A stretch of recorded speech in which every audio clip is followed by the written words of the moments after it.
ये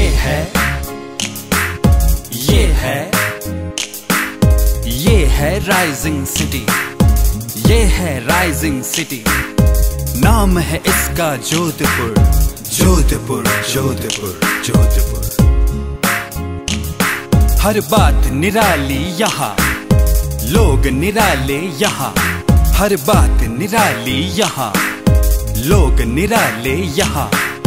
उठते स्वर, उठते स्वर कहीं अभिनेता के, उठते स्वर कहीं अभिनेता के। पड़ती थाप ढोलक पर, ढोलक पर, ढोलक पर, ढोलक पर।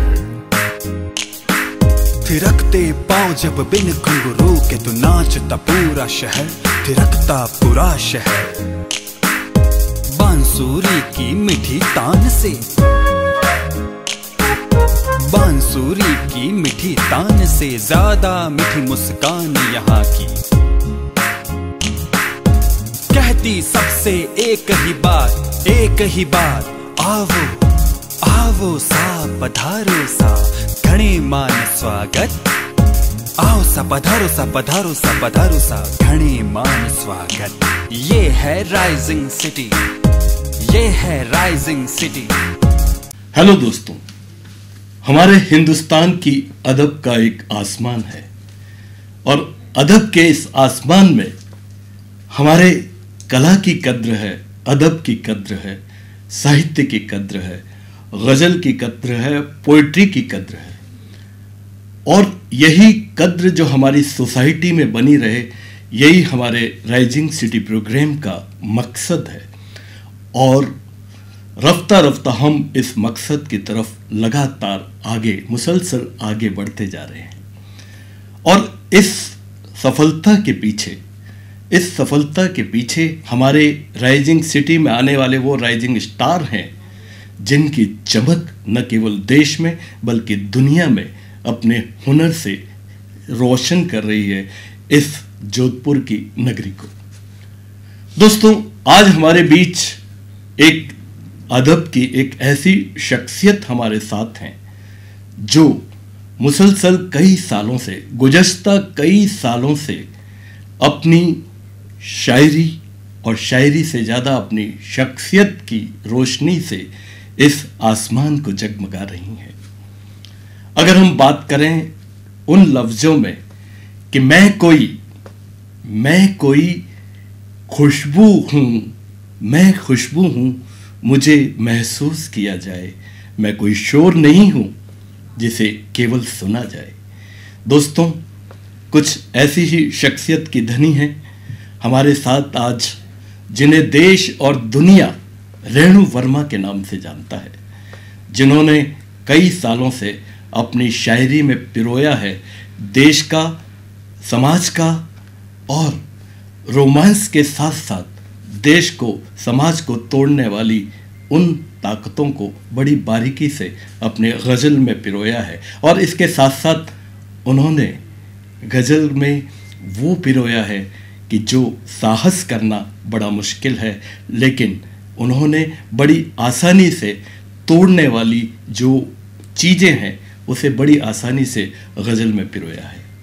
हम बात करें अदब की ऐसी शख्सियत, गज़ल की ऐसी शायरा आज हमारे साथ है। हमारे स्टूडियो में हमें खुशी है कि वो एक ऐसी शायरा हैं जिनके अल्फाजों को, जिनकी गज़लों को देश के मशहूर मारो गज़ल गायकों ने अपनी आवाज़ से कानों में रस घोल के सीधे दिल तक पहुंचाया है। आज हमारे स्टूडियो में हमारे साथ हैं अदब की एक ऐसी ही शख्सियत, रेणु वर्मा जी। रेणु जी, आपका बहुत बहुत इस्तकबाल, खैर मुकद्दम। रेणु जी, एक पर्सन रेणु जी, एक व्यक्ति रेणु, एक इंसान रेणु, एक इंसान के रूप में सब आते हैं, लेकिन अंदर से पोइट्री कब आई, किस उम्र में आई, और वो कौन सा लम्हा था, वो कौन सी घटना थी जिसने बताया आपको कि आप एक पोइट हैं? ऐसे एकदम एग्जैक्टली तो कुछ नहीं कह सकते कि कब आया जी। कॉलेज में जो वो उम्र होती है, सभी थोड़ी बहुत कविता या शेर व शायरी का शौक रखते हैं, थोड़ी बहुत करते हैं। जी, जी। मैंने भी स्कूल से निकलकर कॉलेज में जब मैं आई तो थोड़ा बहुत इधर उधर लोगों को पढ़ा जी। और ग्रेजुएशन ख़त्म होते होते मैंने रेडियो स्टेशन ज्वाइन किया था। वहाँ मैं कैजुअल अनाउंसर थी। जी। तो मुझे माहौल मिला, कुछ अच्छा पढ़ने को मिला, अच्छे लोग मिले जो साहित्य में रुचि रखते थे। तो उनको देखकर मुझे थोड़ा बहुत लिखने का साहस हुआ। उस समय हिंदी कविताएं मैंने 2-4 लिखी थी। लेकिन क्या आपको याद है वो पहली कविता जो कौन सी लिखी थी? जी, मैंने लिखी थी रेगिस्तान पर लिखा था कुछ कि रेगिस्तान से इस मन में नित्य चलती है धूल भरी आंधियां। क्या बात है। रेगिस्तान से इस मन में चलती हैं धूल भरी आंधियां, कुछ न रह जाएगा झाड़ियों के सिवा, ऐसा कुछ था। मुझे एग्जैक्टली अब ध्यान नहीं है। हाँ, लेकिन वो अंदर एक पोएट सोया हुआ था, उसने अंगड़ाई ली। बस वो 2-3 कुछ गिनी चुनी कविताएं मैंने लिखी थी, वो है डायरी में अभी भी मेरे पास। जी। और लिख के फिर उस समय हम नागौर में रहते थे। तो नागौर एफएम उस समय नया स्टार्ट हुआ था, तो वो ज्वाइन किया था। फिर नागौर से डैडी का ट्रांसफ़र हो गया, हम लोग नागौर से आ गए, रेडियो स्टेशन भी छूट गया। जी। रेणु जी, ये कहा जाता है कि कवि और शायर उसके आसपास कुछ ऐसा चलता रहता है जो उसे सामान्य नहीं रहने देता, नॉर्मल लाइफ नहीं जीने देता, बल्कि उसके अंदर कुछ ना कुछ ऐसा कुलबुलाता है, चाहे उसे परिस्थितिवश कह दें या उसकी जो नज़र है, पैनी नज़र, वो टूटन को देख बर्दाश्त नहीं कर पाती है, तब जाके कवि और पोइट और होता है। हालांकि हम पुरानी परिभाषाओं पे जाएं तो अलग अलग है, बट ऐसा कहा जाता है अक्सर। आप क्या कहना चाहेंगी? मैं ये कहूँगी कि ये जो कोमल हृदय है ये सभी के पास है। हम सभी दर्द को देखकर अंदर हमारे एक तकलीफ, एक टीस सबके मन में होती है। जी। जो पोएट है वो उसको शब्द दे देता है। जी। जो चित्रकार है वो उसको चित्रकारी में उकेर देता है। जी। सबका अपना अलग अलग जरिया है उस दर्द को बयां करने का। डांसर है वो डांस करता है। जी। जी। तो मैं ये नहीं कह सकती सिर्फ पोएट ही दर्द महसूस करता है। जो कुछ नहीं लिखता है, जो बयां नहीं कर सकता है, वो भी दर्द महसूस करता है। जी। लेकिन ये एक जरिया है बयां करने का, और हमने क्योंकि शब्द अच्छे लगते हैं शब्द चुना, तो इसलिए पोइट्री की। तो जैसे आपने बताया कि पहले आप हिंदी कविता की तरफ आपका रुझान हुआ और फिर उर्दू शेर गज़ल, और माशाअल्लाह कि अभी तो आपके गज़ल और शेरों के बारे में जो वहाँ आसमान तक पहुँचा उसकी बात करेंगे। बहरहाल आप गज़ल की दुनिया में कैसा हैं हिंदी कविता से? जी, हिंदी कविताएं लिखती थी, बीच में थोड़ा ब्रेक भी लगा। जी। जॉब था, घर था, सब कुछ था। तो जी। फिर वापस ये फेसबुक जब स्टार्ट हुआ तो फेसबुक सभी ने उन दिनों में 2009-10 में हमारे साथ के लोगों ने ज्वाइन किया था। तो वहाँ कुछ दोस्त ऐसे मिले जो शायरी करते थे। जी। उन दिनों उर्दू, क्योंकि मेरा बैकग्राउंड नहीं है, सिर्फ मेरे डैडी घर में गज़लें सुना करते थे, बचपन से गज़लें सुनी है मैंने, इसीलिए ये सवाल हमारे दिमाग में कौंधा है। गज़लें सुनी है मैंने शुरू से। जी। बचपन से गुलाम अली की, जगजीत सिंह की, विट्ठल की, सब लोगों को मैंने सुना। जी। लेकिन कभी लिखने का या कुछ ऐसा उस तरफ हाथ आजमाने का मेरी हिम्मत नहीं हुई। जी। लेकिन जब फेसबुक पे आए, लोगों की गज़लें पढ़ते थे जो फ्रेंड लिस्ट में थे, तो उनका जो मैं रिप्लाई करती थी या कुछ करती थी, तो जो दूसरों की गज़लों को कॉपी पेस्ट करके मैं उनका रिप्लाई करती थी। तो फिर कुछ दोस्तों ने जवाब है आपका। जी। तो कुछ दोस्तों ने सलाह दी कि कॉपी पेस्ट करने की जगह अगर अपनी कुछ रचनाएं या अपनी कुछ लाइंस लिखी जाएं तो वो ज़्यादा इफेक्टिव होती है।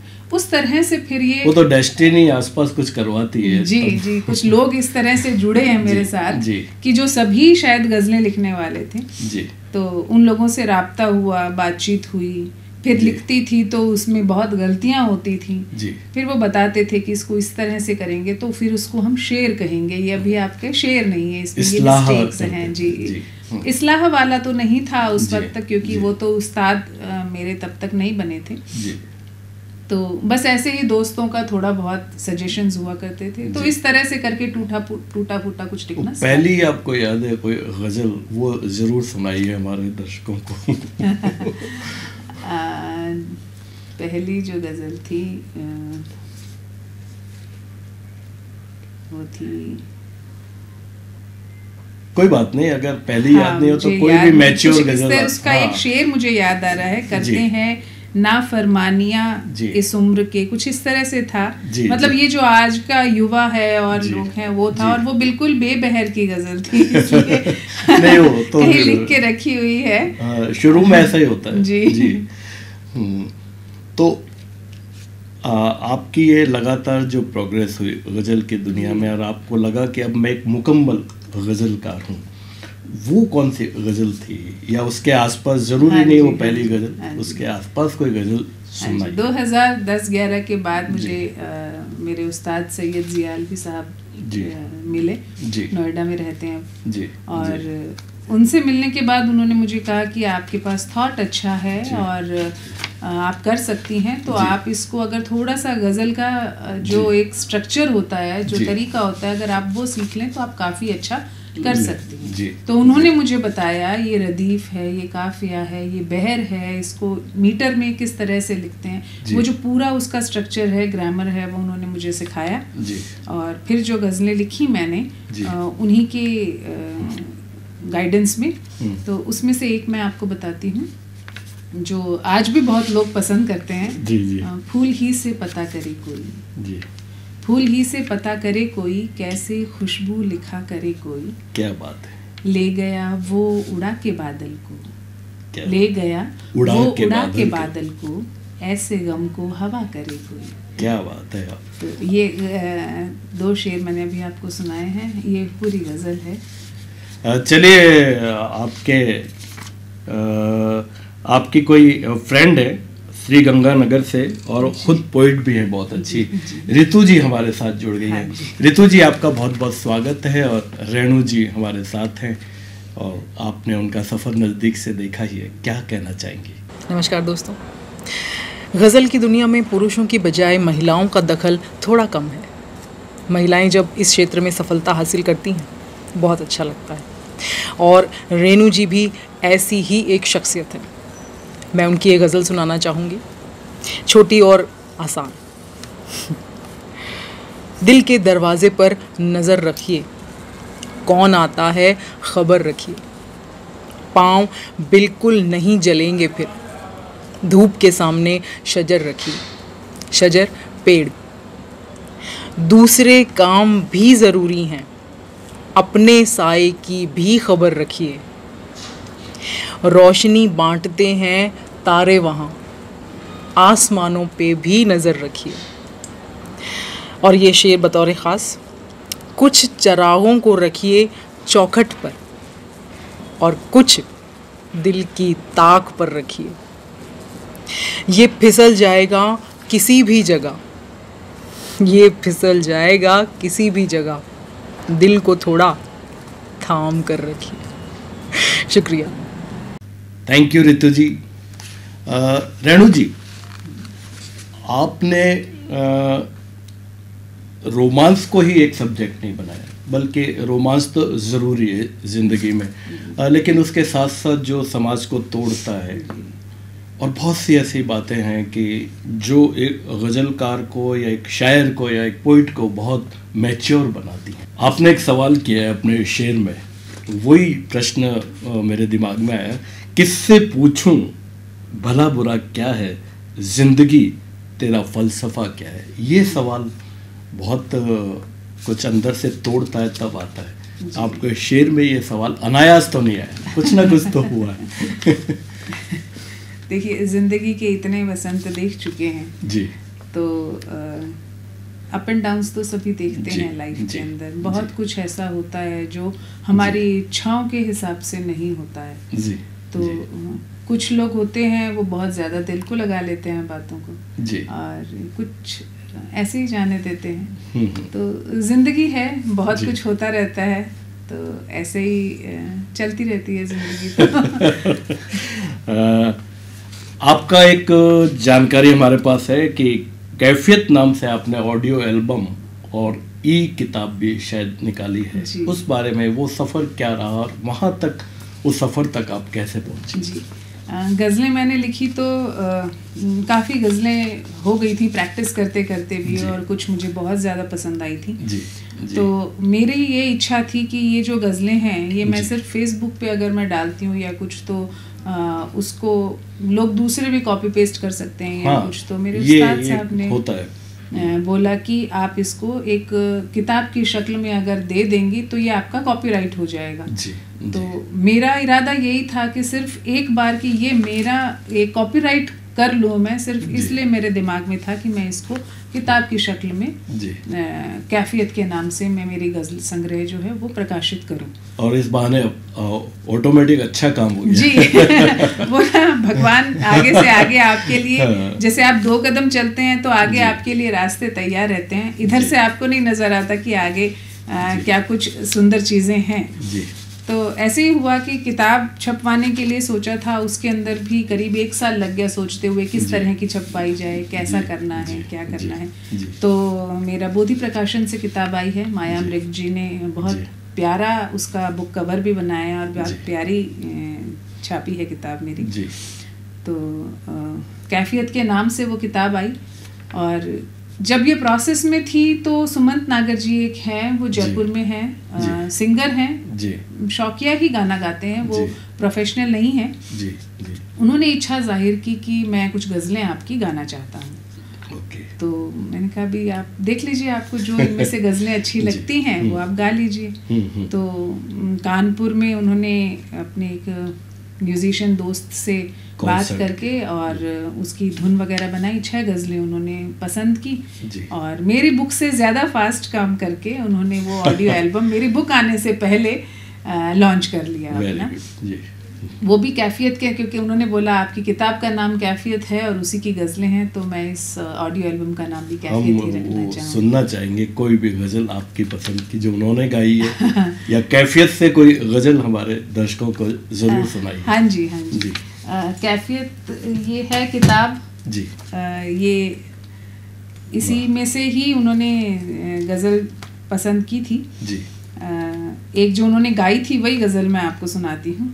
उस तरफ भी गुजर के देखेंगे, ये उन्होंने गाई है और उन्होंने बहुत खूबसूरत गाई है। मुझे गाना नहीं आता है तो मैं तहत में ही पढ़ देती हूँ। हाँ हाँ, बिल्कुल बिल्कुल। उस तरफ भी गुजर के देखेंगे, चंद लम्हे ठहर के देखेंगे। वाह। आईनों की बिसात है कितनी, वाह, आईनों की बिसात है कितनी, आज हम भी संवर के देखेंगे। क्या बात है। आईनों की बिसात है कितनी, आज हम भी संवर के देखेंगे, संग दिल पर करेगी कितना असर, संग दिल पर करेगी कितना असर, आह कुछ हम भी भर के देखेंगे। क्या बात है गुनाहगार अगर मोहब्बत तो, है गुनाहगार अगर मोहब्बत तो, ये गुनाह हम भी करके देखेंगे। बहुत बढ़िया, बहुत बढ़िया। जिसकी आँखों में बस मोहब्बत हो, वाह, जिसकी आँखों में बस मोहब्बत हो, बंदगी उसकी करके देखेंगे, और डूबकर इश्क के समंदर में, डूबकर इश्क के समंदर में, रेणु तेवर भंवर के देखेंगे। क्या बात है। ये YouTube पर है।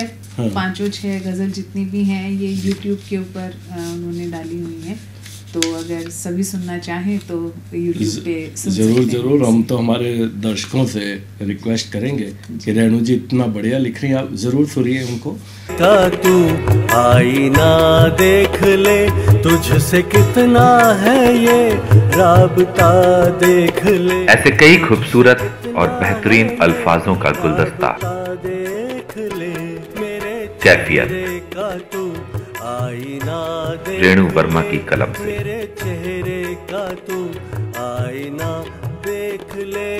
ऑडियो, वीडियो, पुस्तक व ई बुक के रूप में। कैफियत, एहसास, अल्फाज और मैं।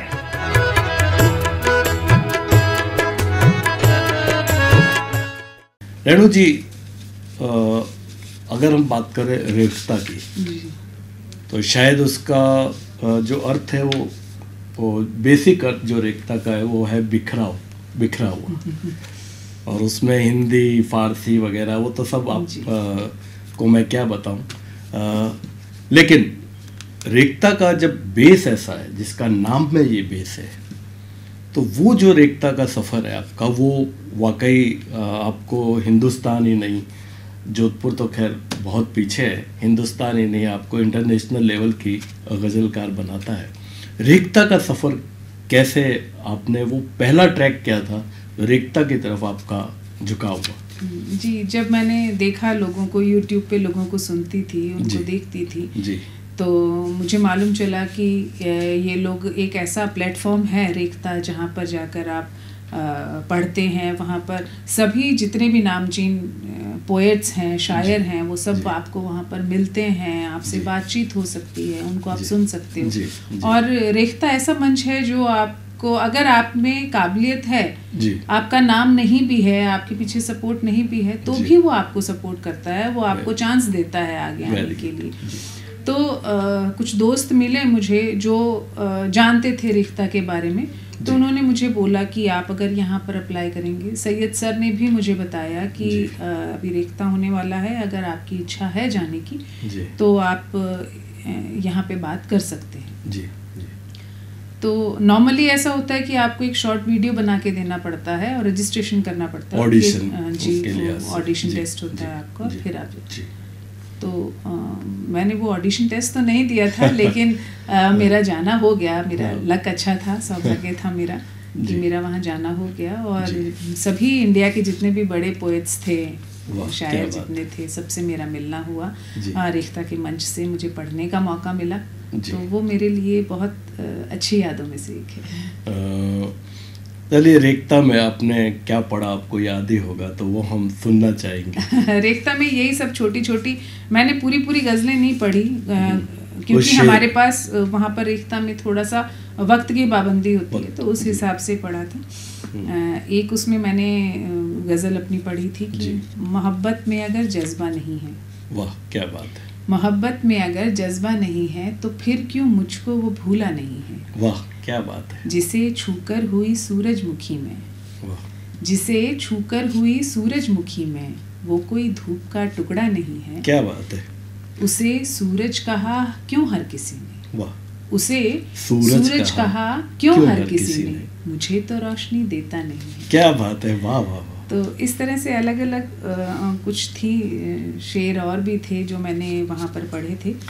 एक तो ये था कि दिल के दरवाजे पर नजर रखिए, दिल के दरवाजे पर नजर रखिए, दिल के दरवाजे पर नजर रखिए। बहुत कोट हुआ आपका ये शेर। जी, कौन आता है ये खबर रखिए। वाह, क्या बात है। पाँव बिल्कुल नहीं जलेंगे फिर, पाँव बिल्कुल नहीं जलेंगे फिर, धूप के सामने शजर रखिए। वाह, क्या बात है। पाँव बिल्कुल नहीं जलेंगे फिर, धूप के सामने शजर रखिए, कुछ चिरागों को रखिए चौखट पर। क्या बात है।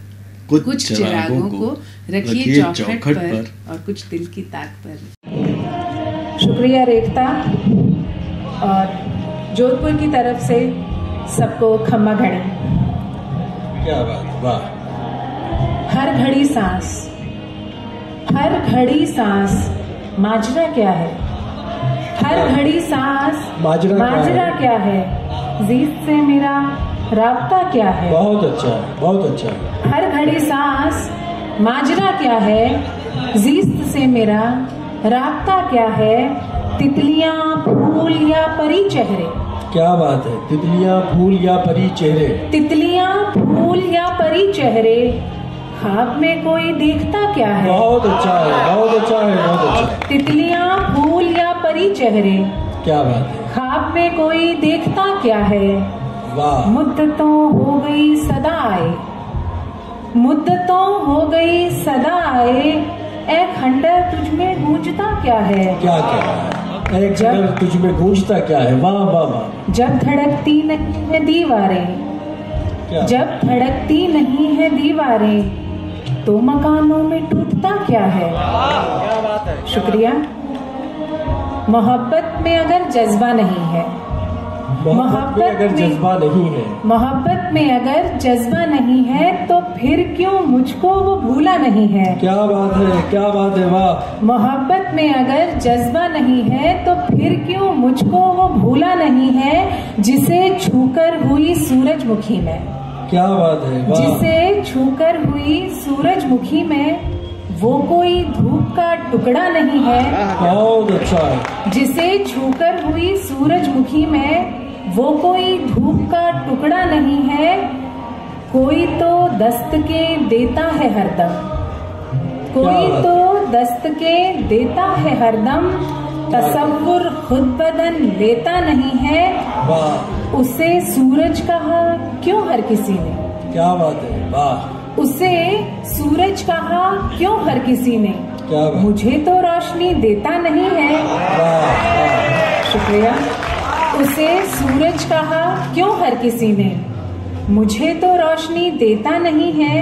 ये माना ख्वाब सी खुशबू है उसमें, ये माना ख्वाब सी खुशबू है उसमें। मेरे अंदर मगर महका नहीं है। बहुत क्या बात है, क्या बात है। आपने मतलब हर शेर के अंदर, जो मैंने जैसा कि आगाज में आपके इंट्रोडक्शन में कहा कि केवल रोमांटिसिज्म नहीं है बल्कि अचानक एक मैसेज आता है जी, जो बिल्कुल ऐसे कौंधता है जी। तो ये जो मैसेज आपने डाले शायद इसी कारण कोट हुआ है।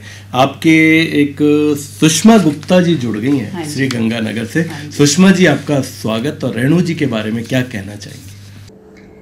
नमस्कार दोस्तों, गज़ल की दुनिया में उभरता सितारा रेणु वर्मा जी। रेणु जी की उम्दा शायरी हमारे दिल को बेहद अजीज लगती है। गज़ल इशारों का फ़न है तो आप इस फ़न की बहुत ज़बरदस्त फ़नकारा हैं। इनकी गज़लें इनके जज्बात की खूबसूरत अदायगी हैं। गज़लों में लफ्ज़ों की कलाकारी नहीं बल्कि एहसास की जुबान है जो आसानी से हमारे दिल में उतरती चली जाती है। इन्हीं के शब्द हैं, ख्वाब है या नई पला है कोई, मेरी आँखों में चल रहा है कोई, शोर की इंतहा नहीं होती, मुझ में हर वक्त चीखता है कोई। इतने खूबसूरत शब्दों में ये अपनी गज़ल कहती हैं। इनकी शायरी में सूफीज़्म की झलकियाँ मिलती हैं। कहीं कच्चे से एहसास मिलते हैं तो कहीं बुजुर्ग की दी हुई नसीहत मिलती है। इनकी गज़लें रुमानियत के साथ ज़िंदगी के हर गलियारे से गुजरती हुई एक नया सफ़र तय करती हैं और तमाम हादसों और एहसास को खूबसूरती से बयां करती हैं। हर्फ उसके पढ़ूं मैं जी भर के, हर्फ उसके पढ़ूं मैं जी भर के, जब भी वो एक किताब सा आए, जब भी वो एक किताब सा आए। शुक्रिया दोस्तों। थैंक यू सुषमा जी, बहुत बहुत धन्यवाद आपका कि आपने इतनी बेहतरीन बातें रेणु जी के बारे में बताई। रेणु जी, ये जैसा कि आपने बताया कि एक पहले आप जो अमेच्योर सिंगर थे उन्होंने आपकी गज़ल गाई, लेकिन आप हमारे पास कुछ ऐसी जानकारियां हैं कि देश के कुछ बड़े बड़े गज़ल गायकों ने भी गाई है पंजाब से अलग अलग। वो क्या सफ़र रहा और वो कैसे मतलब उन्होंने अपना आप चयन किया, क्या रहा वो, थोड़ा सा कैफियत हमें बताइए। ये मुझे नहीं पता कि उन्होंने कैसे मुझे ढूंढा या मैं किस तरह से उन्होंने मुझे अप्रोच किया। राजेश सोपती जी हैं पंजाब के जी, तो उन्होंने मुझे अप्रोच किया और मुझे बोला कि मैं आपकी ये गज़ल, वो उन दिनों न्यूज़पेपर्स की में काफ़ी छप रही थी वो गज़ल, तो उन्होंने मुझे वो गज़ल ही भेज के बोला कि मैं इस गज़ल की धुन बना चुका हूँ, अगर आपकी इजाज़त हो तो मैं इसे गाना चाहता हूँ। तो उसमें मुझे कोई तकलीफ़ थी नहीं, मेरे लिए अच्छा था ये। तो उन्होंने कहा इसी टेम्परामेंट का अगर कोई एक शेर आप किसी और गज़ल का दे दें तो मैं उसको पहले कोट करके फिर ये गज़ल गाना चाहूँगा। तो इस तरह से उन्होंने मुझसे बात की और थोड़े समय बाद उन्होंने स्टूडियो में रिकॉर्डिंग करके मुझे गज़ल भेजी, बोला अगर आपको पसंद है तो मैं इसको यूट्यूब पे अपलोड करना चाहूँगा। तो मेरे लिए खुशी की बात थी। एक सूफ़ी सिंगर हैं सोनल शाह जी, गुजरात की हैं। उन्होंने अपना एक एल्बम बनाया था सूफीज़्म का, कुछ उनके काफ़ी अलग अलग राइटर्स की उन्होंने गज़लें ली थी। तो उसमें उन्होंने मेरी 2 गज़लें ली हैं। तो वो 2 गज़लें उन्होंने गाई थी। उस बात को भी 2-3 साल से ज़्यादा हो गए हैं। वो तो अगर हम कहें तो हमारी आध्यात्मिकता का एक रिफ्लेक्शन ही है। वो भी जरा हमारे दर्शकों को सुना दीजिए कि हम ज़्यादा से ज़्यादा सुनना चाहेंगे।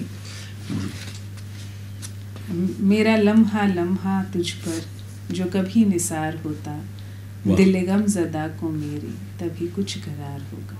वाह, क्या बात है। मेरे आफताब तेरी, मैं अकेली धूप हूँ बस, मेरे साए पर भी तेरा सदा इख्तियार होगा। क्या बात है, क्या बात है। मुझे तू अगर न मिलता तो मैं खाक जैसी रहती। मेरा इसके नेक्स्ट लाइन याद नहीं है। कोई बात नहीं। चलिए रेणु जी, जैसा कि ये आपका और कोई सफ़र जिसमें बहुत सारे गज़ल गायकों ने भी गाया, कैफियत और एकता की तरह, जो आपको एक मंजिल की तरफ ले जा रहा है, एक ट्रैक ऐसा कोई और, उस बारे में कोई संस्मरण आपके पास? अभी पिछले साल ही रेखता से फ़ोन आया था मेरे पास। जी। और उन्होंने मुझे बुलाया था। उन्होंने अपने स्टूडियो में बुला के 10 गज़लें मुझसे रिकॉर्ड करवाई है। उनका कोई सोलो? जी, सोलो। उनका कोई प्रोग्राम है अभी, कुछ यूट्यूब पर आएगा रेखता के नाम से ही। प्रोग्राम का नाम क्या है वो मुझे अभी तक नहीं पता, क्योंकि उन्होंने काफ़ी पोएट्स को बुलाया है, अलग अलग लोगों को, पूरे ऑल ओवर इंडिया से, और उनकी रिकॉर्डिंग्स करके रखी। हाँ, वो कोई कॉपीराइट वगैरह का चक्कर है। हाँ जी। तो जल्दी वो भी कुछ आएगा रेखता से ही, रेखता के मंच से ही आएगा। तो 10 गज़लें वहाँ पर भी मेरी रिकॉर्ड हुई हैं। बहुत बढ़िया। तो वो भी कुछ कर रहे हैं। और एक अपने जोधपुर के सिंगर हैं, ओझा जी हैं। हाँ। कुलदीप ओझा नाम है उनका जी। वो सिंगर हैं, वैसे तो एजुकेशन डिपार्टमेंट से ही हैं, लेकिन वो भजन बहुत अच्छे गाते हैं, कुछ गज़लें भी गाते हैं। तो उन्होंने मुझे बोला कि आप मुझे गज़ल लिख के दीजिए। तो मैं वो गज़ल गाना चाहता हूँ। तो वो अभी वेट कर रहे हैं, उनकी धुन तैयार है, उनकी गज़ल तैयार है। वो वेट कर रहे हैं कि जिनके थ्रू उन्होंने लॉन्च करवानी है, तो बस उनका वेट कर रहे हैं। तो वो भी जल्दी आएगी। रेणु जी, आज का अहद कुछ अजीब सा है। पहले गालिब से लेके मीरो गालिब और जोक और सब तक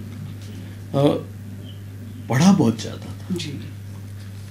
अब ऐसा अहद आ गया है कि लाइब्रेरियों से और पढ़ाई से निकलकर केवल सोशल मीडिया तक सीमित हो गया। हालांकि ये अच्छा है प्रोग्रेस के लिए। काफ़ी जो बड़े बड़े हमारे हिंदुस्तान के शायर हैं, वसीम बरेलवी साहब, उनसे भी कभी ये सवाल पूछा था तो उन्होंने ये बताया कि वैसे बहुत अच्छा है, लेकिन क्वालिटी की दृष्टि से बड़ा वो उसमें एक आप समझ सकते हैं कि दरार कभी कभी लगती है क्वालिटी की दृष्टि से। क्या कहना चाहेंगे? ये कहना चाहूँगी कि जो एक हम राइटर्स हैं तो हमें तो कागज़ की खुशबू अच्छी लगती है और पढ़ने वाले को भी मुझे लगता है कि जो मज़ा कागज़ को पलट के, पन्ने पलट के पढ़ने में आता है, वो मोबाइल में स्क्रॉल करके पढ़ने में इतना मज़ा नहीं आता है। जी। तो आप बुक साथ में कहीं जा रहे हो, कैरी कर रहे हो और बुक को पढ़ रहे हो, तो वो बिल्कुल मैं समझती हूँ कि वो मज़ा ज़्यादा देता है आपको पढ़ने का। लेकिन अगर हम देखें कि कन्वीनियंट ज़्यादा है, एक छोटा सा मोबाइल है, उसमें आपने सारी दुनिया की किताबें रख रखी हैं, आपको जब जहाँ जितना वक्त मिला आपने उसको स्क्रॉल किया और पढ़ लिया। तो अच्छा पक्ष तो इसका ये है कि आप कहीं पे भी आपको बुक्स कैरी करने की ज़रूरत नहीं है, आपके मोबाइल में सब कुछ है, आप पढ़ सकते हो। लेकिन ये है कि जो एक कागज़ से पढ़ने का मज़ा है, जो किताब से पढ़ने का मज़ा है, जो उसको आपको किताब को अलमारी में संभाल के रखने का मज़ा है, वो थोड़ा सा अभी हम लोग सब भूल रहे हैं। और आगे आने वाली जनरेशन तो बहुत ज़्यादा इसको इस इमोशन को ही समझ नहीं पाएगी कि हम एक किताब को सहेज के रखते हैं, उस पर ऑटोग्राफ लेते हैं उस राइटर का और फिर उसको बार बार देखते हैं कि ये कभी हमको मिले थे। आप देखिए मेरे इस किताब पे मेरे को जितने पोइट्स अभी तक मिले हैं, मैंने उनके सबके ऑटोग्राफ्स लिए हैं। तो ये ऑटोग्राफ्स नहीं है बल्कि आपकी जिंदगी का एक अहम हिस्सा बन गया है। हाँ जी, इसमें फरत एहसास साहब है, इसमें राहत इंदौरी साहब हैं, इसमें अपने निज़ाम साहब हैं, मुनव्वर राणा साहब हैं, इन सब लोगों से मैं मिली हूँ और सबके ऑटोग्राफ्स हैं। तो सबका आशीर्वाद है इसमें मेरे साथ। तो ये चीज़ हम मोबाइल में मिस करते हैं। तो जब आप जिन्हें लोग आइडियल मानते हैं, टीवी पे सुनते हैं या पढ़ते हैं, लेकिन उनको करीब से हम मिलते हैं जी, तो जैसे मुझे भी कई बार ऐसा सौभाग्य मिला है कि कई ऐसे देश के नामी गिरामी कलाकारों से मुलाकात हुई है एंकरिंग के दौरान भी। और लेकिन जैसा कहा जाता है कि वो एरोगेंट है, लेकिन वो बहुत डाउन टू अर्थ होते हैं। आपका क्या अनुभव रहा? मैं अभी तक जितने भी लोगों से मिली हूँ, आप देखिए सब देश के ऐसे हैं कि जो गज़ल के बारे में नहीं भी जानते होंगे वो भी उन नामों को जानते होंगे, इतने फेमस हैं। मुनव्वर राना साहब है, फरत एहसास साहब है, राहत इंदौरी साहब है, शकील आजमी साहब हैं, शकील जमाली साहब हैं। ये सब ऐसे नाम हैं जिनको शायद सब लोग जो थोड़ा बहुत भी पोइट्री में इंटरेस्ट रखता होगा सब जानते हैं उनके नामों को। और इन सब लोगों से मिली हूँ मैं, और ये लोग मुझे इतने अच्छे से नहीं जानते थे जी, लेकिन सब मुझसे ऐसे मिले कि जैसे पता नहीं कितना पहले से जानते हैं। उनका कहीं मुझे एरोगेंस कभी भी मुझे नज़र नहीं आया किसी का। मैंने जब भी उनको बोला कि सर आप अगर जोधपुर आए हैं, मैं मिलना चाहती हूँ, तो बहुत आराम से उन्होंने मुझसे बात की, जैसे एक बच्चे से बात करते हैं। उन्होंने मेरी बुक देखी, जिनके पास समय था। उन्होंने मुनव्वर राना साहब ने मेरी बुक भी पढ़ी है, उसके ऊपर उन्होंने तबसरा भी किया कि इस पर क्या प्रॉब्लम है और क्या हमको इसमें और सुधार करना चाहिए, या अब आपको आगे क्या करना चाहिए। फरत एहसास साहब ने भी मुझसे बात की, शायर काफ़ी साहब ने भी मुझसे बात की जी। तो सभी बहुत अच्छे से बात करते हैं, हमारे जैसे ही लोग हैं। मुझे एरोगेंस जैसी चीज़ तो कहीं कुछ नज़र नहीं आई किसी में भी। बिल्कुल डाउन टू अर्थ हैं काफ़ी लोग। रेणु जी, जैसा कि आपने बताया कि इतना आपने गज़लों और इसमें ज़्यादा काम किया है, शायद कविता से भी ज़्यादा काम किया है, तो स्क्रिप्ट आपकी आपने फिर शुरू से उर्दू सीखी या कैसे हिंदी को आपने माध्यम बनाया उर्दू में लिखने का? जी, जैसे मैंने बताया कि बचपन से गज़लें तो माहौल था नहीं लिखने का, लेकिन गज़लें सुनती रहती थी। मेरे डैडी चला के रखते थे, गज़लें सुनने का शौक था उन्हें। तो कुछ उर्दू अल्फाज तो मेरे कानों में बचपन से ही पढ़ते आए जी। तो चाहे उनका मतलब उस वक्त नहीं समझ में आता था, लेकिन जहन में रह गए थे वो जी। तो जब ये मालूम चला कि हाँ इस तरह से गज़ल लिखी जाती है, तो कुछ तो अल्फाज मेरे पास शुरू से थे जी। कुछ मैंने गूगल, क्योंकि 2011-12 के बाद तो गूगल आ गया था हम लोगों के पास, तो मैंने गूगल से ढूंढा। जैसे अगर कोई थॉट आया है तो उसको मैं अगर उर्दू में कोई उसके लिए शब्द ढूंढना चाहूँ तो मेरे पास कौन कौन से वोकैबुलरी, मतलब पूरी आपके पास ओपन हो जाएगी गूगल में, आप देखोगे तो उस एक शब्द के मेरे पास 5-7 तरह के शब्द मेरे पास आ जाएंगे, हिंदी के भी उर्दू के भी। तो इस तरह से मैंने मेरी उर्दू की वोकैबुलरी को बढ़ाया जी। फिर उसके बाद जो डिक्शनरीज होती हैं उर्दू की, हिंदी की, वो मंगवाई मैंने, और वो है तो यानी लिपि आपने हिंदी रखी? अभी तक तो हिंदी ही है। उर्दू मैंने स्क्रिप्ट सीखी है। मैं एक टीचर के पास जाती थी, बहुत छोटी उम्र की है वो ज़्यादा बड़ी नहीं है, लेकिन उसको उर्दू आती थी। तो मैं टीचर के लिए उम्र कोई मायने नहीं रखती है। तो उसके पास मैं गई 2 महीना, और इतना ही वक्त अभी तक मिल पाया था मुझे। तो मुझे अक्षर ज्ञान तो उसका हो गया, मैं हर पहचानती हूँ कि किसको क्या लिखते हैं, लेकिन मैं बहुत फ्लुएंटली उसको पढ़ना या लिखना नहीं जानती हूँ। जैसे पहली कक्षा का बच्चा हिंदी कैसे पढ़ेगा, दूसरी कक्षा का बच्चा उतना अटक के अगर लेकिन उस अदब में आप पूरा ऐसे डूबी हैं जैसे आप जी पैदा ही उर्दू जी। मैं निज़ाम साहब से मिलने गई थी, तो उन्होंने मुझे बोला कि अगर आप गज़लें लिख रही हो तो आपको उर्दू आना चाहिए। और मुझे भी लगता है, अब जब मैंने उर्दू सीखी तो मुझे मालूम चला कि कुछ उसके अल्फाज ऐसे हैं कि जो हिंदी में जिसका लिखने का तरीका अलग है और उर्दू में लिखने का तरीका है। तो अगर जब आप मीटर देखते हो तो वो मीटर में काउंट करने के लिए आपको मालूम होना चाहिए कि उर्दू में इसको किस तरह से लिखा जाता है। उर्दू में जैसा कि आपने अभी मीटर की बात की, तो अगर हम तुलसीदास जी का देखें तो रामचरितमानस है या उनके जितने भी दोहे कवित्व वगैरह हैं, सब में एक मीटर ऐसा है जैसे कोई मैथमेटिक्स सामने लेके उन्होंने लिखा हो। तो ये जो मीटर का एक पैमाना है वो कैसे आपको पता चलता है, या रचना प्रक्रिया के दौरान मीटर भी आता है तो दिमाग में मीटर भी रहता होगा, अल्फाज भी रहते हैं, उपमाएं भी रहती हैं, और माशाल्लाह आपकी तो उपमाएं इतनी लाजवाब हैं। तो ये रचना प्रक्रिया के बारे में थोड़ा बताइए। ये ना हम पहले थोड़ा सा हम लोगों को समझना पड़ता है कि जैसे अगर आप दोहा लिख रहे हो तो 13-11-13-11 आपको मालूम होना चाहिए कि इसके अंदर आपको 13 मात्रा ही लिखनी है। 13 से आप 14 भी नहीं कर सकते हो, 11 से आप 12 भी नहीं कर सकते। तो उसके अंदर बिंदी कहाँ काउंट होती है, आधा अक्षर काउंट होता है कि नहीं होता है, छोटी की मात्रा काउंट होती है कि नहीं होती। फिर उसके अंदर आपको लास्ट में दीर्घ रखना है कि लघु रखना है, वो भी आपको ध्यान रखना पड़ता है। तो दोहे का एक पैमाना है, वो दोहे जितने भी आपका ये चौपाई और इसमें रामचंद्र चरितमानस जो लिखी गई है, वो लिखने का देखा जाए तो एक्चुअल जो उसका मकसद था वो यही था कि आपने जो लिखा है, अब जब वो मीटर में लिखा गया है, अगर आप उसके अंदर कुछ हेर फेर करना चाहेंगे तो उसका मीटर गड़बड़ हो जाएगा है ना। तो आपने जो वो डॉक्यूमेंट है उसको एज इट इज ही आपको रखना पड़ेगा, तब वो सही रहेगा। आपने अगर उसके अंदर कुछ भी अपनी तरफ से बाद में चेंज करने की कोशिश की तो उसका मीटर चेंज हो जाएगा। तो वो आपको डॉक्यूमेंट सेव करने के लिए भी सही है, और वो लय तो आपकी बनती ही है उसके अंदर। इसी तरह से दोहों में और इसमें भी होता है, इसमें आपका पूरा एक जैसे इसमें 13-11 का होता है, इस तरह से इसके भी अलग अलग मीटर होते हैं अपने। इसका अलग आपने गजल और शेर के साथ कुछ दोहे भी लिखे? जी, दोहे भी लिखे। ये जानकारी भी हमने चुराई है, तो कुछ दोहे भी सुना दीजिए। नहीं, चुराने वाला कुछ नहीं है। एक दो दोहे मैं आपको सुनाती हूँ। देख चुनरिया प्रीत की। क्या बात है, देख चुनरिया प्रीत की, ओढ़ चलूं इतराए, ओढ़ चलो इतराए। वाह वाह वाह, रंग है झीना प्रेम का, मुझ पर खूब लुभाए। वाह, क्या बात है। फिर आवे बावरी, करे नीड़ की टोह जी, पर आए पंछी गए, छूटत नाही मोह। वाह।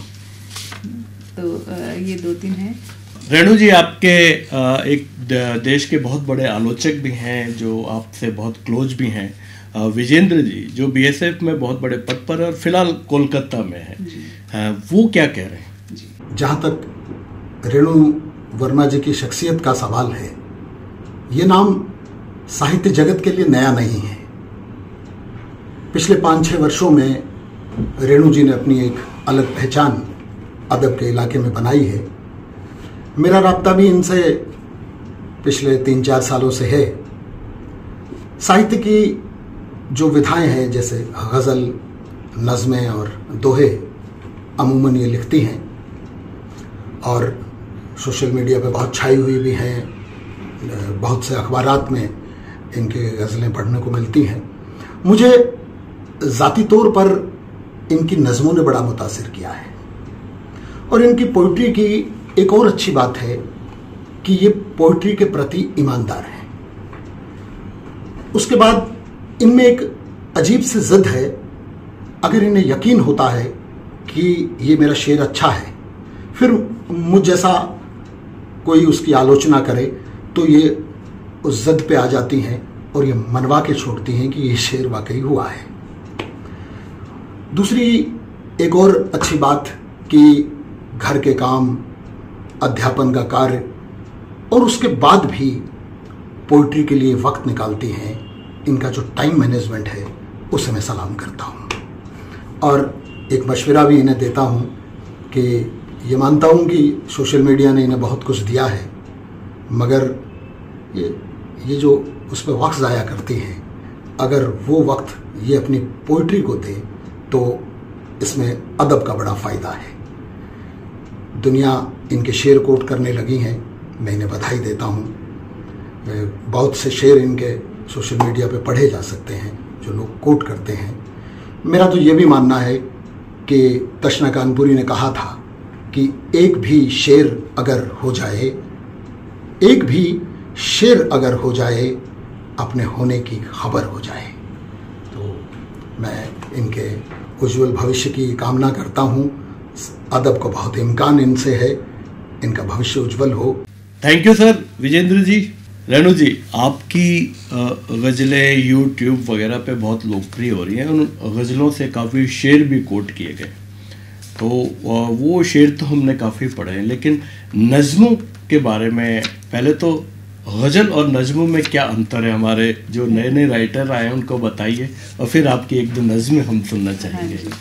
एक्चुअली नज़में अगर हम पुराने आदमी लोगों से बात करें, उनके बारे में अगर हम पूछें, तो वो नज़्म को वो कहते हैं कि वो भी बहर में ही होती है, मतलब उसका भी अपनी एक लय होती है और उसके अंदर भी पूरा तुकबंदी पूरी होनी चाहिए, तब उसको हम नज़्म कहते हैं। लेकिन आजकल सब लोग जो लिख रहे हैं वो सिर्फ अपने थॉट को वर्ड्स देकर छोड़ रहे हैं, वो अतुकांत कविताएं जिनको कह सकते हैं उस तरह से लिखी। तो मैंने भी जैसे अगर कुछ चीज़ें ऐसी हैं कि जो मेरे पास थॉट्स तो हैं लेकिन मैं उनको बहर में जब ला रही हूँ तो वो मेरे थॉट बहर के साथ वो बंध नहीं पा रहे हैं, क्योंकि मैं अभी इतनी एक्सपर्ट कह सकती हूँ कि नहीं हुई हूँ गज़ल लिखने में। ये तो आपका बड़प्पन है। लोग बहर में सोचते हैं, मतलब जो वो सोचते हैं वो बहर में ही सोचते हैं और उसको गज़ल में उतार लेते हैं, तो उस मंजिल तक या वहाँ तक आने में मुझे अभी वक्त लगेगा। तो वो जो कुछ चीज़ें हैं जो मेरे दिमाग में तो हैं लेकिन मैं उनको शेर में नहीं ढाल पा रही हूँ, तो उनको मैंने मेरी नज़्मों की शक्ल दे दी है जो कि बहर में नहीं है जी। तो वो सिंपल ऐसे ही फ्री वर्स पोइट्री मैंने की हुई है, जरूर सुनना चाहिए। उसमें कुछ उर्दू के अल्फाज भी हैं, कुछ हिंदी की पोइट्री भी है, तो वो मैं आपको सुना देती हूँ। जो मेरी सबसे पहली जो कविता है जो जी जरूर। मुझे पहुँचानी है बात अपनी तुम तक। क्या बात है। मुझे पहुँचानी है बात अपनी तुम तक, शब्दों में तुम सुन ही नहीं रहे, भाव भी नहीं समझ रहे बातों का जी। तुम्हें आंखें पढ़नी भी तो नहीं आती, और वो चाय की प्याली की मिठास भी नहीं महसूस होती तुम्हें, जिसमें शक्कर की जगह मैंने खोला था प्रेम। वाह क्या बात है। वो जो कल हंसी बिखरी थी ना तुम्हारी मुझसे मिलने के बाद, उसे सहेज कर उठा लाई हूँ और टाँक दी है रात के आसमान पर। क्या बात है।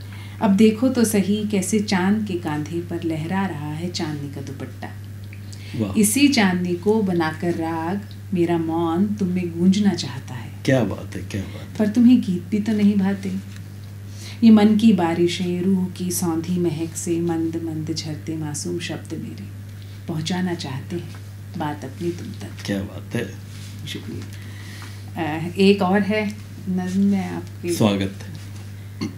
प्यास क्या है, प्यास क्या है, इसका एहसास सिर्फ और सिर्फ हलक को होता है। क्या बात है, क्या बात है। पानी नहीं जानता, पानी नहीं जानता कि उसकी तलब किसी प्यासे को कितना बेसब्र कर सकती है, ठीक वैसे ही जैसे तुम्हें नहीं मालूम कि तुम्हारा इंतज़ार ऐसा है जैसे हलक में अटकी प्यास। रेणु जी, गज़ल जैसा कि अपने आगाज़ में गज़ल की जो डेफिनेशन थी जी। वो शायद बहुत सीमित थी, इश्क और माशूक यहाँ तक सीमित थी, लेकिन गज़ल ने धीरे धीरे अपने इतने रूप बदल लिए हैं कि वो जैसा कि आप भी लिख रही हैं वो सब आ गया गज़ल में। तो ये जो बदलते लगातार गज़ल के तेवर हैं, तो ये कैसे रिफ्लेक्ट होते हैं या सोसाइटी से होते हैं? एक पोइट के दिमाग में गज़ल का जो प्लॉट आता है जी, वो क्या है? जी, पहले तो जैसा आपने बताया बिल्कुल सही बात है, गज़ल जो है वो उसी एक अपने डेफिनेशन के अंदर ही सीमित थी कि महबूबा की तारीफ़ करना या महबूबा से बात करना उसको गज़ल कहते थे जी। वो ज़्यादातर श्रृंगार रस पे आप कह सकते हैं जो क्योंकि उसी से रिलेटेड थी, लेकिन सभी चीज़ों का स्वरूप बदलता है धीरे धीरे वक्त के साथ साथ जैसी ज़रूरत होती है, क्योंकि गज़ल जो है वो सबसे मुश्किल विधा है। अगर हम देखें तो गज़ल लिखना सभी विधाओं से सबसे ज़्यादा मुश्किल है। उसके अंदर आपको अपने थॉट को भी पूरा रखना पड़ता है और ऐसा कुछ लिखना है जो पहले कहा तो गया है लेकिन उसको जो कहन है वो थोड़ा सा आपका अलग होना चाहिए जी। और ऐसा भी होना चाहिए कि वो सिंपल भी हो कि सब तक पहुँचे जी। फिर उसके अंदर आपको रदीफ काफिया ध्यान रखना है, उसको आपके अंदर मीटर का भी ध्यान रखना है जी। तो ये थोड़ा सा जो पढ़ने वाले लोग हैं, जो आजकल जो यंग जनरेशन है, उनको एक चैलेंजिंग लगा और उनको लगा कि यस हमको इसमें कुछ करना चाहिए जी। तो ऐसा नहीं है, जैसे कहते हैं कि और भी काम है दुनिया में मोहब्बत के सिवा जी। तो जो आजकल हमारे आसपास हो रहा है जी, उसको गज़ल विधा में जब कविता कह सकती है उस प्रॉब्लम को रख सकती है, जब नज़्म कह सकती है तो गज़ल क्यों नहीं कह सकती? अगर हमारी कोई समस्या है, हमारे अंदर कोई जद्दोजहद चल रही है या हम आसपास कुछ बुरा देख रहे हैं या कुछ अच्छा देख रहे हैं, तो वो सब कुछ हम अगर गज़ल में कहना चाहें तो क्यों नहीं कह सकते। जैसे मैंने कहा है कि अपाहिज कर रहा है आईनों को, क्या बात है, यहाँ पर धूम पत्थर की मची है। वाह क्या बात। अब इसके अंदर मैंने किसी को टारगेट करके नहीं बोला, सिर्फ एक इशारे में एक बात कहने की कोशिश की है। तो इसको आप कहीं पे भी जोड़ सकते हो। तो अगर इस तरह से हम अपनी बातों को रखना चाहें तो गज़ल में भी मुझे लगता है रखना चाहिए। और ये जो भाषा का तालमेल आ रहा है आजकल, हिंदी में चलते चलते उर्दू आ जाती है, हालांकि दोनों सखियाँ ही हैं। जो उर्दू की परिभाषा है वो यही कहती है, पर बहुत ज़्यादा आ गया आजकल। कभी कभी लोग टोक भी देते हैं हिंदी वालों को कि आप उर्दू का उपयोग बहुत कर रहे हैं। तो क्या ये मीटर की दृष्टि से, या जो आप तो इतने बड़े बड़े शायर से मिली हैं, शायरों से मिली हैं, तो यूथ के लिए क्या ये उनको बड़ा इस तरह के सवाल मेरे पास भी आते हैं, आपके पास भी आते होंगे, क्या कहना चाहिए? देखिए, पहले तो यही था कि उर्दू की चीज़ है, गज़ल हम उर्दू में लिखते हैं तो उसके अंदर शब्द उर्दू के ही होने चाहिए। जी जी। लेकिन हमारा मकसद क्या है? हमारा मकसद है बात को कन्वे करना है ना। हमारी बोलचाल की भाषा में अगर आप हिंदी को ही देखें, अगर आप शुद्ध हिंदी बोलना शुरू करेंगे तो शायद आम आदमी उसको उतना अपील नहीं होगी, समझ भी नहीं पाएगा। हमारे आम बोलचाल के अंदर भी इतने उर्दू के आ गए हैं अल्फाज, इतने अंग्रेजी के शब्द आ गए हैं कि वो हमको ऐसा लगता है वो हमारे अपने ही हैं। तो जब हम आम बोलचाल की भाषा में उसको प्रयोग में कर रहे हैं तो गज़ल में भी करने में मुझे पर्सनली ऐसा लगता है कि हमको करना चाहिए। लेकिन जो अदबी लोग हैं, जो अदब है, वो ये कहता है कि हमें इन सब से बचना चाहिए। हालांकि अदबी लोगों ने, पुराने लोगों ने भी कुछ एक शायर हैं जिन्होंने अंग्रेज़ी के अल्फाज काम में लिए हैं उर्दू की शायरी के अंदर, और अभी के लोग तो बहुत ज़्यादा अभी तो बहुत ज़्यादा ले रहे हैं। पुराने वक्त में भी, आज से कुछ बरस पहले भी जो बड़े पोएट्स हैं उन्होंने भी काम में लिए हैं जी।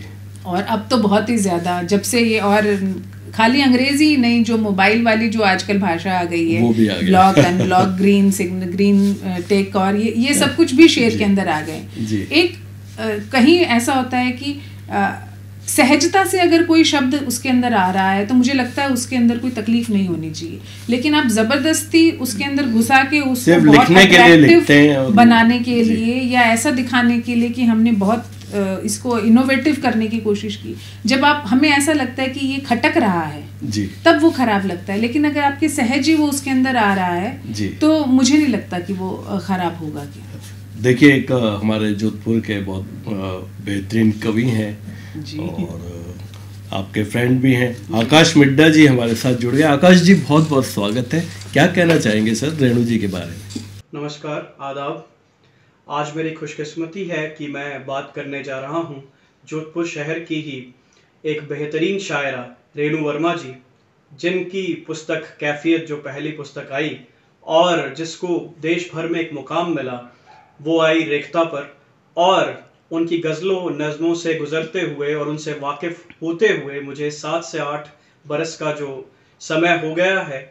और अगर उनकी शायरी की बात करूं, गज़लों और नज़मों की बात करूं, तो वहाँ जो अल्फाज आते हैं और जो संवेदनशीलता आती है, वो रुमानियत से आगे बढ़ते हुए दुनिया के शोरगुल और तमाम मसाइल जो हैं उन पर बात करते हुए तीखे व्यंग में भी बात करती हैं, और बेहतरीन अपनी बातों से जो सारी कायनात की बात भी करती हैं, प्रकृति की बात भी करती हैं, और जितने हमारे अंदर संवेदनशीलता या कहें जितने हमारे अंदर दर्द हैं उनको बयान भी करती हैं। तो उनकी अगर गज़लों और नज़मों की बात करते हुए उनकी ही कुछ अशार जो है मैं आपके सामने रखना चाहूँगा, जो मुझे भी पढ़ते हुए दिल के करीब लगते हैं।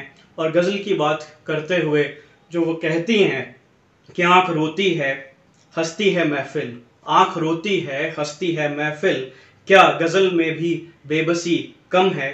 तो रोमानियत से आगे की बात करते हुए गज़ल में वो सिर्फ रोमानियत की बात नहीं है, वो कई तरह के सफ़र तय करती है, और वो जो उनकी गज़लों और नज़मों में दिखाई भी देते हैं। और शोर की जब वो बात करती हैं तो कहती हैं कि शोर की इंतहा नहीं होती, मुझ में हर वक्त चीखता है कोई। तो ऐसे ही बेहतरीन कलाम कहने वाली और पेशे से विज्ञान अध्यापिका जो हैं वो, और कहीं ना कहीं वो आयाम भी उनकी कविता और शायरी में दिखाई देते हैं जिसको हम लॉजिकल शायरी भी कह सकते हैं। और मुझ में दरिया सी है वसुअत रेनू, खैर उसको उनको भी आजमाने दो। तो ऐसी कुछ बात और उनकी, और एक गज़ल की अगर खूबसूरत शेर की मैं बात करूं, हर्फ उसके पढ़ूं मैं जी भर के, हर्फ उसके पढ़ूं मैं जी भर के, जब भी वो एक किताब सा आ जाए। तो इस प्रकार की जो बात कहने वाली और एक बहुत ही कम अरसे में अपना एक मुकाम हासिल करने वाली गज़ल और नज़्म की दुनिया में, शायरी की दुनिया में, और देश भर के प्रसिद्ध मुशायरों में, लखनऊ हो या कहीं और बात हो, दिल्ली हो, हर जगह अपनी मौजूदगी दर्ज कराती हुई और इस मयार में आगे बढ़ती हुई रेणु वर्मा जी पर आज बात करते हुए मैं उनको बधाई भी देता हूँ। थैंक यू आकाश जी। रेणु जी, जैसा कि आपने कहा कि वक्त किसी को बख्शता नहीं है, तो हमें क्यों बख्शेगा। आज के ये लम्हे ऐसा लगता है कि अभी आपसे बातचीत शुरू की है और सुनते रहें। अभी तो मतलब आपकी लिखी हुई चीज़ों को सुनने की प्यास अभी हलक तक, वो पानी को नहीं पता है कि वो हलक तक पहुंचा है। बहरहाल चूँकि घड़ी इशारा कर रही है, लेकिन जाते जाते हमारे जो यूथ हैं उन्हें आप क्या कहना चाहेंगी जो बिल्कुल शॉर्टकट आ रहे हैं, जैसा कि अभी हमने काफ़ी चर्चा भी की है, उन लोगों को क्या आपका संदेश है? सबसे पहली बात तो यही कि जो मुझे भी मेरे बड़े कहते आए हैं कि जितना ज़्यादा हम पढ़ेंगे लोगों को जी, उतना ही निखार आएगा हमारे लिखने में जी। तो जी। लिखने में कम और पढ़ने में ज़्यादा वक्त देना पड़ेगा जी। सबसे जी। पहली चीज़ तो ये, और पढ़ना सिर्फ पढ़ना ही नहीं है, हमें ये देखना है कि उसके अंदर उन्होंने क्या जाविया इस्तेमाल किया है, कैसे चीज़ को कहाँ से उठाकर और कहाँ तक लेकर आए हैं, वो देखना पड़ेगा। दूसरा ये कि जो अट्रैक्टिव वर्ड्स हैं या पोइट्री है उससे हमें बचना चाहिए। आजकल बहुत सारे लोग इस तरह की पोइट्री यूज़ कर रहे हैं कि जो एक बार तो ध्यान आपका आकर्षित करती है कि अरे ये क्या लिखा है, लेकिन वो जो चीज़ है वो थोड़े समय तक ही, थोड़े वक्त ही चल पाती है, उसके बाद नहीं चलती है। तो हमें जो भी लिखना है वो कुछ ऐसा लिखना चाहिए कि लंबे समय तक चले, उसमें सिर्फ इशारा होना चाहिए, क्योंकि जो सुनने वाला है वो भी आपसे ज्यादा इंटेलिजेंट है, बहुत है ना, तो उसे मालूम है कि आप क्या कहना चाह रहे हो। तो हमें उन पे शक नहीं करना चाहिए, सुनने वालों पे, हमारे रीडर्स को, हमारे ऑडियंस पे हमको पूरा विश्वास रखना चाहिए कि हम जो बताना चाह रहे हैं वो हमसे ज्यादा अच्छे तरीके बहुत से अच्छी और अलग बात कही समझते हैं। तो इतना विश्वास हमें होना चाहिए कि हम इशारा भी करेंगे तो वो हमारी मैसेज को वो आराम से ले लेंगे। तो हमें सिर्फ इशारा करना चाहिए, जैसे निज़ाम साहब कहते हैं कि गज़ल जो है वो इशारों का आर्ट है। बिल्कुल। तो किसी पर्टिकुलर चीज़ को मेंशन नहीं करते हुए, किसी पर्टिकुलर को टारगेट नहीं करते हुए, हमें कोई चीज़ को ऐसे कहनी है कि अगर मैं आपसे कहूँ तो लगेगा आपके लिए बोला है और सामने वाले को लगेगा मेरे लिए बोला है। तो बस यही कहना चाहूँगी कि अट्रैक्टिव पोइट्री से बचना चाहिए। जाते जाते हम वो आप ही का एक शेर में कोट करना चाहूँगा। आपने वो जो शेर है आपका, बहुत उसे कोट किया गया है, कभी दर्द का तराना, कभी इश्क का फसाना, मैं गज़ल का हूँ मुसाफिर, मेरी बात शायराना। तो आज गज़ल के मुसाफिर के साथ हमने उनसे आपको रूबरू कराया और आप बहुत मुतासिर करती है दुनिया उनको। और आज हमारे स्टूडियो का सौभाग्य है कि रेणु वर्मा जी, एक जो देश की बहुत बड़ी उभरती शायरा हैं, हमारे साथ हैं और उनसे हमने बातचीत की। आप रेणु जी, आपका बहुत बहुत शुक्रिया कि आप 24 न्यूज़ चैनल में आई और हमें समय दिया। बहुत बहुत शुक्रिया। Thank you. मान स्वागत, आओ सा पधारो सा पधारो सा पधारो सा, घणे मान स्वागत। ये है राइजिंग सिटी, ये है राइजिंग सिटी।